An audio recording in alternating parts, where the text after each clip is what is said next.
தக்காளி பழம் போட்டால் நல்ல சுவையாக இருக்கும். அதுக்காக நான் 2 தக்காளி பழம் பிடுங்கி எடுக்கிறேன். நாங்கள் இந்த பேக் வழியை தான் இந்த புஸ்தகாய் நட்டுருக்கிறோம். எவ்வளோ காய் காய்ச்சிருக்கிட்டு பாருங்க, குலவுலியாக காய்ச்சிருக்கு இங்கே.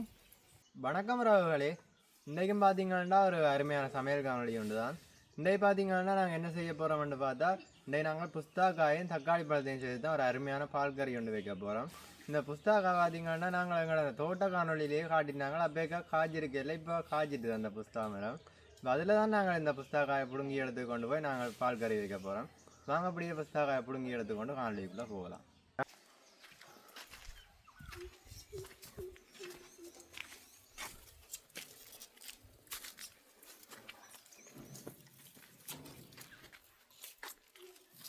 நாங்கள் இந்த பேக் வழியை தான் இந்த புஸ்தகாய் நட்டுருக்கிறோம். புஸ்தா மரம் இதில் உள்ள காயில் தான் பிடுங்கி எடுக்க போகிறோம்.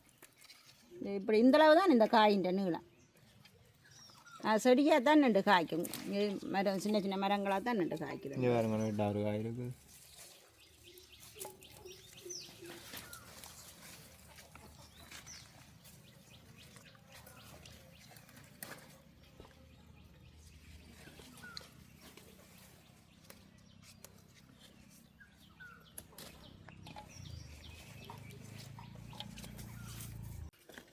நாங்கள் இந்த காயெல்லாம் பிடுங்கி எடுப்போம். எங்களுக்கு ஒருக்கா குரங்கம் வந்து தான் சாப்பிட்டுட்டு போட்டது நாங்கள் இல்லாத டைமில்.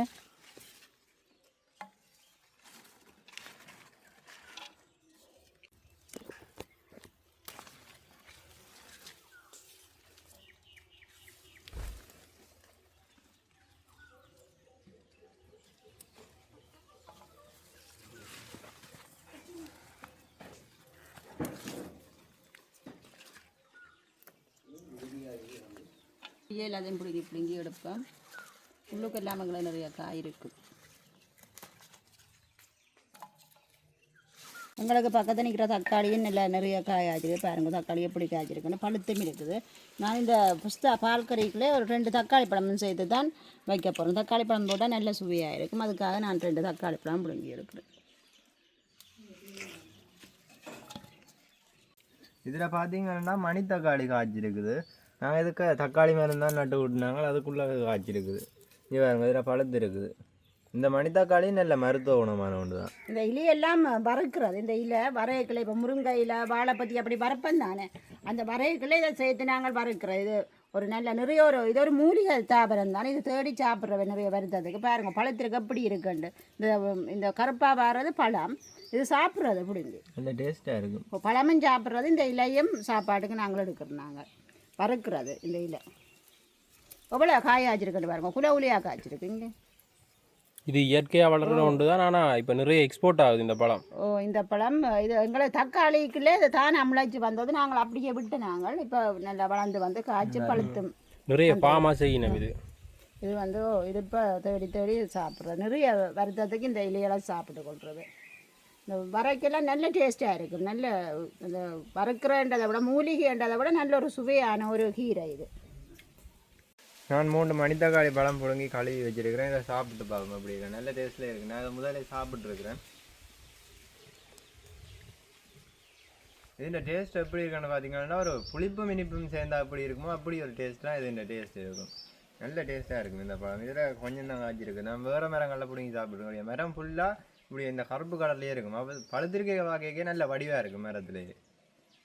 நாங்கள் இந்த புஸ்தகாயை உடைச்செடுப்போம். பைத்தங்காய் மாதிரி தான் சின்ன சின்னதாக உடைச்செடுத்து தான் இது சமைக்கிறது. இப்படி உடைச்செடுப்போம். இது எங்கட வீட்டு தோட்டத்தில் செய்தபடியே நாங்கள் மருந்தொண்டுமே அடிக்க இல்லை. இது உண்மையில் ஒரு நச்சுத்தன்மையற்ற காய்கறியை நாங்கள் வீட்டு தோட்டத்தில் பிடுங்கி சாப்பிடலாம். நாங்கள் கடையில் வாங்கியிருந்தால் நிறைய மருந்துகள் அதுகள் அடித்து தான் கொண்டு வந்து கொடுத்துருப்போம் கடைகளுக்கு. இதுதான் வீட்டு தோட்டத்தில் செய்தால் அப்படி இதுதான் நன்மை. எங்களுக்கு நச்சுத்தன்மையற்ற காய்கறிகளை நாங்கள் சாப்பிடலாம்.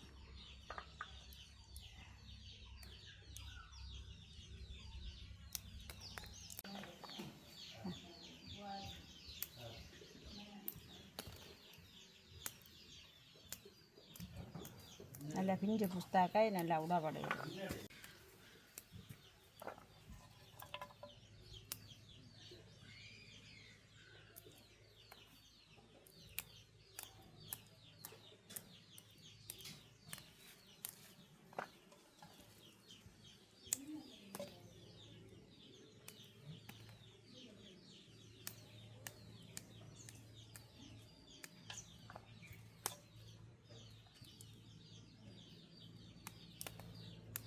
நல்லா பிஞ்சு தானே எங்களுக்கு கறிக்காய் கூட நல்லா வதங்கி ஒரு கொஞ்சமாக வந்துடும்.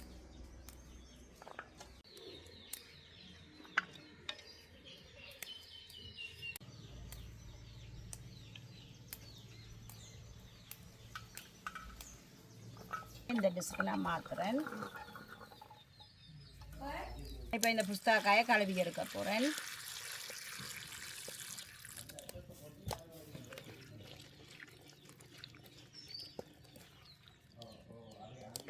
நான் இப்போ இதுக்கு தேவையான பச்சை மிளகாயில ஒடிச்செடுக்க போகிறேன்.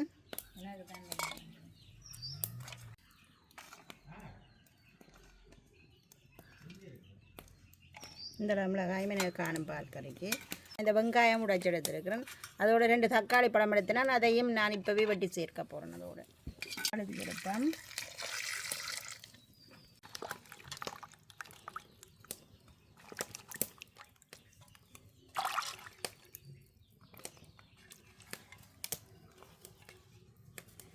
வெங்காயத்தை நான் வெட்டி எடுக்கிறேன்.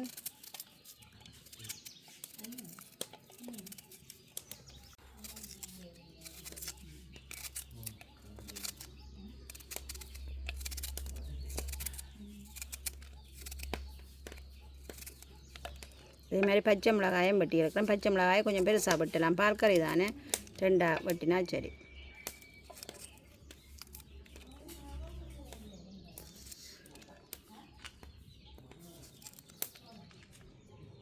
இவ்வளோ இடமா வெட்டி போடலாம்.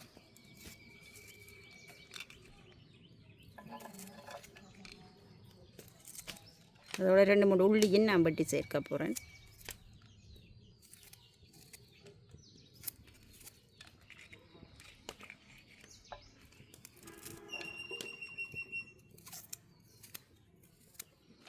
இதோடு எடுத்து வச்சுக்கிற தக்காளி பழத்தையும் நான் இதோடையே வெட்டி சேர்க்கிறேன். நல்ல பழம் வேண்டால் நாங்கள் கொஞ்சம் பைத்தங்கார வாசி அவிஞ்சா பிறகு சேர்க்கலாம். இது கொஞ்சம் அந்த செம்பழம் மாதிரி இருக்குது, காய்ப்பழம். அதால் நான் ஆரம்பத்திலேயே இந்த தக்காளி பழத்தை சேர்த்துக்கொள்கிறேன்.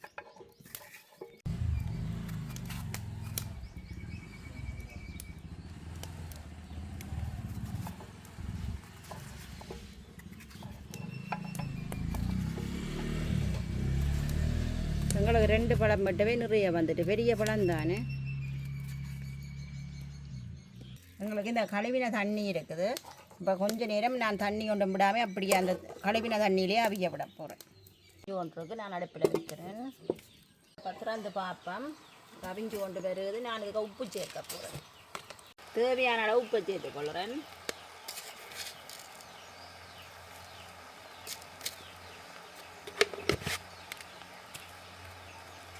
இதோட கொஞ்சமாக நான் மஞ்சள் தூளும் சேர்க்கிறேன்.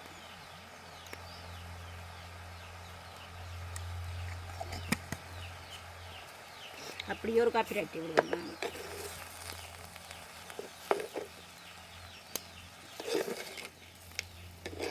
புஸ்தாக்காய் கழுவின தண்ணியும் தக்காளி பழம் அவிஞ்சு வர அந்த தண்ணியிலையுமே இந்த காய் அவிஞ்சிடும். எனக்கு இன்னும் ஒருக்கா மூடி விடுவோம், கொஞ்சம் அவிக்கும்.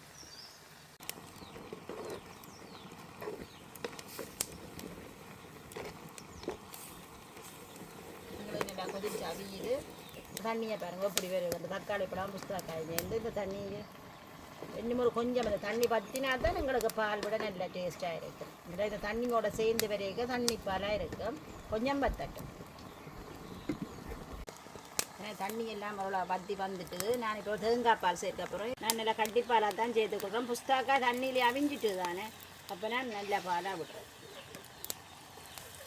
உங்களுக்கு இந்த பாலும் காணும். இதை கொதித்து கொஞ்சம் பற்றி கொஞ்சம் இதுக்கும் பற்றணும். பற்றி அந்த புஸ்தாக்காயிலே ஒட்டணும் பாலில். அப்போ தான் நல்ல ஒரு டேஸ்ட்டாக இருக்கும். கொஞ்ச நேரம் நான் வச்சு விட போகிறேன். அப்படியே பத்தட்டும் பால்.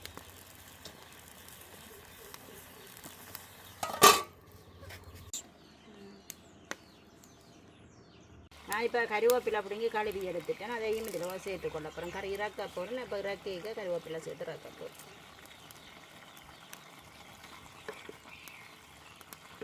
புஸ்தாக்காய் கறி ரெடி ஆகிட்டு நல்ல பால் கறி வச்சேன்.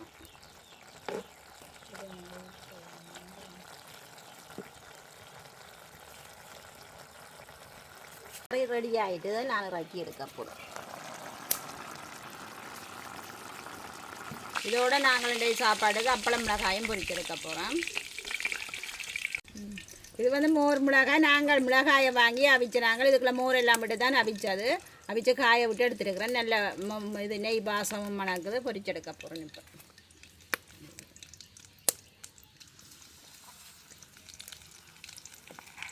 இதோட நாங்கள் மிளகாயையும் பொரிச்செடுப்போம்.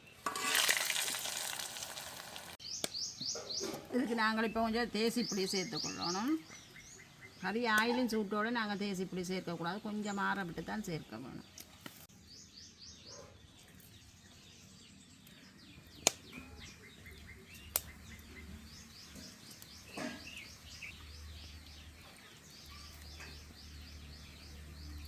நல்ல வடிவாக பிரட்டி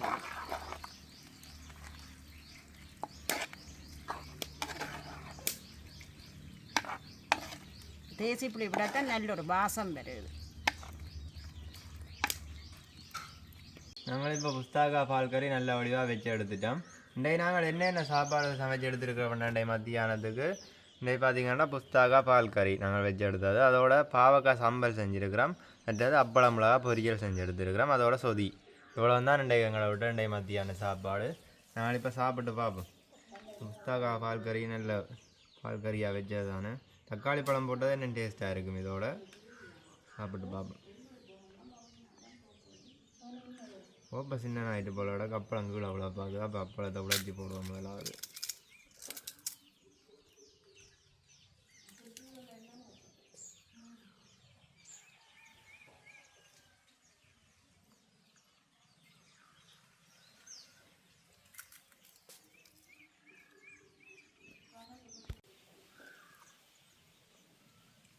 பார்த்தீங்கன்னா மிளகறி சாப்பாடு தான். நான் இந்த புஸ்தகா பால் கறியோட தக்காளி பழம் சேர்ந்துருக்கேன். அந்த மாதிரி தான் இருக்குது டேஸ்ட். நான் தனியாகவே சாப்பிட்றேன் போல. எனக்கு நல்ல டேஸ்ட்டாக இருக்குது. இன்றைக்கம்மா தூள் கறி தான் வைக்க வலிக்கிட்டோம். நாங்கள் தான் இந்த சரியான வெக்கை. அப்போ நாங்கள் சொன்னாங்க இன்றைக்கு இப்போ தூள் கறி பண்ணால் பால் கறியை வச்சு எடுப்போம்ட்டு. வெக்கைக்கு பார்த்தீங்கன்னா நாங்கள் தூளை எவ்வளோ குறைக்கலாமோ எவ்வளோது குறைச்சி கொள்ளணும். அதுதான் நல்ல எங்களோட உடம்புக்கு. அப்போ நீங்களும் இதே மாதிரி புஸ்தகாயை கிட்ட வச்சு சாப்பிட்டு பாருங்கள். நல்ல டேஸ்ட்டாக இருக்கும். அது இந்த வெக்கைக்கு வச்சு சாப்பிட்டீங்கன்னா இன்னும் நல்லா இருக்கும். இந்த தூள் கறியை விட்டுட்டு பால் கறியாக வச்சு சாப்பிட்டீங்கன்னா அதோட தக்காளி பழத்தையும் போட்டு வச்சு பாருங்கள். நல்ல டேஸ்ட்டாக இருக்கும். அப்போ நாங்கள் இதோட இந்த காணொலியை முடித்து கொள்வோம். பாய்.